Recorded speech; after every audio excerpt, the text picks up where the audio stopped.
Hiya. I just wanted to pop on today because I wanted to read you guys something, if that's all right, for anyone that might be interested. A few months ago, some of you may remember that I decided to talk openly about my dad and growing up with an alcoholic parent. And at the time, I had quite a lot of responses from people who were who it kind of touched in some way, or who could relate and had their own issues with alcoholism, or in some way had been affected by it.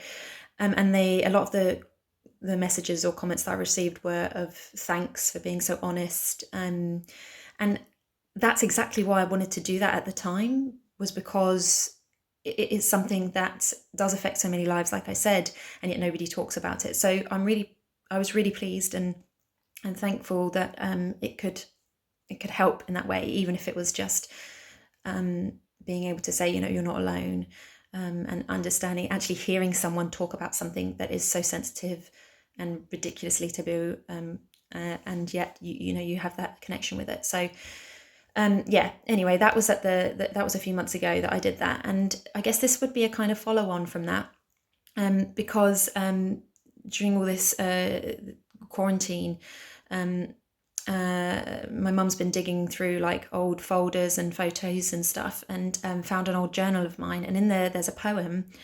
that I wrote when I was 13, which I thought I might read to you guys if you'd like to hear it. I would never have thought to do this if it wasn't for the original thing a few months ago, but it's because I don't really remember writing it, and listening to it or reading it back, it's quite shocking, actually, and it's just interesting to see that, or hear those words, or that experience, that perspective from a teenager's point of view. Or I was barely a teenager, I just turned 13. It says 13 and 3 days in the journal. I think it was a birthday present. So yeah, it's just an insight really into a child's basically perspective of living with an alcoholic. This is definitely, last time I just spoke about how I felt about I just spoke about having an alcoholic father and the effects that it has on somebody long term. This is probably it's a lot more personal, because there's some anecdotes and things that happened in there, which aren't great memories, but are important to they're an important part of my past, and certainly I think people will be able to understand and connect with those if they've also gone through something similar. So I was in two minds about whether sharing this in the first place was a good idea, and then I thought, you know what, what harm can it do? It's something, it's honest, it's real, and if it can help anybody to understand, then that's great. So yeah, I'll just read it for you. People at school used to look at me and assume my life was brill, and it used to make me mad because they didn't know how I'd really feel. They used to call me posho and say my life must be fine, but everyone has their fair amount of shit, and I know I definitely had mine. They would complain about their crappy lives and say it was really bad. Maybe it was, but it's not just them with problems. Shit, they were so shallow and sad. The thing that really got me is that I know what they were thinking. Like, look at the snob, she knows no shit, when some days I'd really be sinking into a growing worry of going home to see my alcoholic dad, to see if he was slurring his words, to see how much he'd had. That horrible feeling I can't describe when I'd see him and he'd had a drink, like disappointment to the max, and my stomach and heart would sink. Then I'd avoid him all night, because it'd only annoy me, talking shit, just leave me be. Then most nights I'd hear them arguing and shouting, my mum and my dad. It was hard not to listen, and because Harry was young, he'd always get sad. He'd cry and scream and tell them to stop, starting me off too. But Mum would just say, everything's fine, kids, like parents are supposed to do. But things weren't fine, and this is what I'm trying to say. I'd sit and worry if it'd be madness indoors when I got home, like it was World War III. It's not just as simple as that. Mixed emotions make it hard to explain. I mean, Dad was never a violent drunk. Instead, he'd use his brain to be manipulative with all that emotional blackmail stuff. So no fists were flying, but that didn't mean it wasn't tough. I remember one Christmas like it was yesterday. Dad was drunk and the Christmas table was laid. And a row broke out and Dad sent the dinner flying. Mum had spent hours making it as she cleaned it up crying. Another feeling is how my dad could be more embarrassing than other dads could be. So I'd really worry about taking my friends home in case he'd embarrass me. So eventually my mum kicked Dad out. She'd just had enough. You'd think that'd be easier, but for a while it was really tough. Not being able to answer the door to your dad is something most can't relate to. It's so hard and confused me. I didn't know what I was supposed to do. I remember one night he turned up shouting and Mum wouldn't let him in. So he stood outside the window by the outdoor bin. We were told to ignore him, but next thing I heard is a massive smash as I ran through the door and looked at the front window, booted in, and glass was covering the floor. So Mum called the police and the domestics came to take him calmly away, to sober up for the night, but the sight of that shocked me and I didn't know what I should say. Once things had settled down, Harry and me started going to the park to see Dad. Mum would drop us off, but things would still turn bad. He used to always ask if we wanted ice cream or sweets from the shop around the corner, down the road, but I knew that was just an excuse, a lame lie or some sort of code. Really, he went over there to get some booze, but me and Harry were young, not dumb. So we'd try to distract him, change the subject, or shout, "Okay, but we want to pick, we want to come." When he told us to wait and that he'd pick the sweets, I'd just give in and think, here we go, oh great. And he'd come back with a sloshing noise coming from his pocket, and minutes later he'd start to deteriorate. The worst things were how he thought we couldn't tell, couldn't see or hear that bottle noise. He thought we were dumb.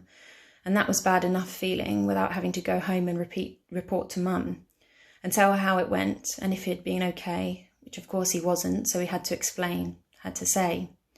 So Mum would get angry, shout at him on the phone, saying, "Why'd you have a drink, Bern?" She'd shout and moan.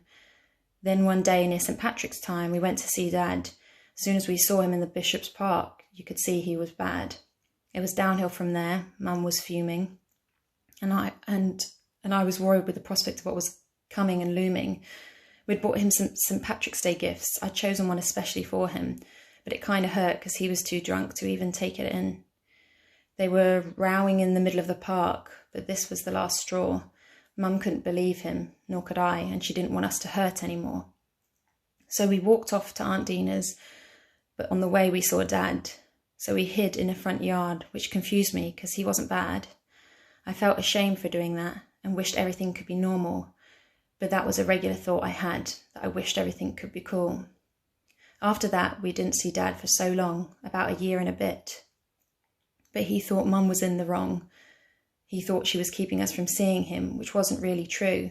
It's just Harry and me worried to see him because the times he was sober were very few. And that's where it finishes. I think it was supposed to end properly, but I must not have got round to finish. So that's it. Yeah. I probably should have said at the beginning, actually, that I'm sorry that it's really depressing. It doesn't seem to fit this beautiful sunny Friday. But yeah, sorry if it's such a downer.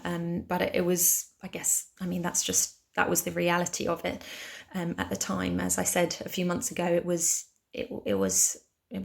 tough. And I think, you know, you can't extract that was just there. That was just how I felt. So yeah, anyway, thank you for listening. Like I said, I just wanted to share this because it's sitting there in a journal and it could have just stayed there for my eyes only and that would have been fine. But for some reason, I feel like I've gone through something recently. I have, I'm trying to, to make progress with this kind of process of healing that goes on for years, decades. This poem is, 20 years old. And I just felt like this would be cathartic and important for me, but it's like I said before, it's about reaching out to people who feel too embarrassed to talk about this sort of stuff, or perhaps are in a similar situation and have children of that age, or perhaps I'll have unresolved issues from when they were a child of around that age, or, you know, if it can help in any way, then that was the point, because I looked at it, I reread it and thought to myself, yeah, I can just keep this to myself. It was always meant to just be for myself. Or I could kind of let it go, put it out there in the world in the hopes that it might do some good. So yeah, thank you for listening. And, you know, if anyone ever wants to talk about this, to talk about growing up with an alcoholic parent, or to talk about any of the issues that this might bring up, I'm here, and I won't judge you. I will just be, I'm all ears, and I really think it's important. So just get in touch. Okay, happy Friday, everyone. Sorry, I just want to add a tiny PS here. I will shut up in a second. I mentioned a few times in there about school and about kids calling me names and thinking my life was perfect and posho and all of this. And I just wanted to say, if any of them are watching, guys, I know we were just kids and stuff, but this is what this is what I was dealing with. So you had no idea, but you used to say to me every day, oh, you look so you're Miss Perfect with her posh life and her love. And I used to be so baffled, because I was pretty sure that my life situation at that point was significantly worse, more stressful than most other kids.